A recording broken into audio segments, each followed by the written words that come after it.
Vote মানেই মিছিল, সমাবেশ, মাইকিং আর লিফলেটের রঙিন বাহার।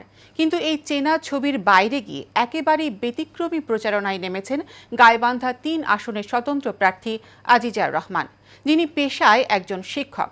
সাইকেল চালিয়ে নিজের নির্বাচনী প্রচারণা নিজেই করছেন তিনি।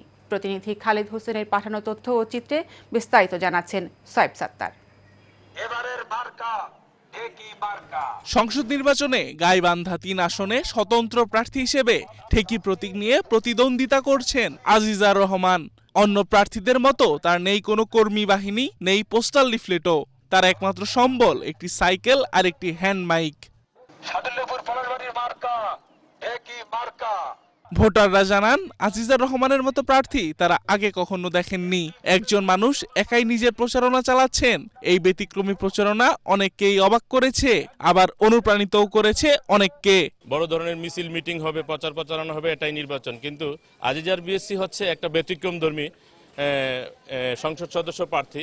উনি নিজের প্রচার নিজেই করে বেড়ায়। ভোটার দেখেছি, অনেক জনগণ দেখেছি, অনেক স্লোগান দেখেছি, অনেক মিছিল দেখেছি, কিন্তু এইরকম আমরা কখনো দেখিনি, আমাদের চোখেও পড়ে নেই।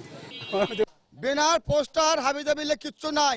সাথে যে 5 জন 10 জন লোক থাকবে, সে সাথে কেউ কিছু নাই। হ্যাঁ, সেই একাই সে মাঠ করতেছে। সাইকেলের প্যাডেলে পা রেখে এক হাতে মাইক ধরে সকাল থেকে সন্ধ্যা পর্যন্ত ছুটে চলেছেন এই স্বতন্ত্র প্রার্থী।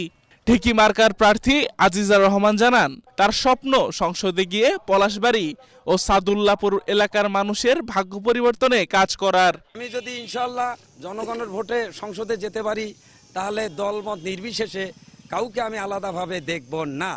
গাইবান্ধা ৩ আসনে মোট 10 জন প্রার্থী প্রতিদ্বন্দ্বিতা করছেন। এই আসনে মোট ভোটার সংখ্যা 5,06,185 জন।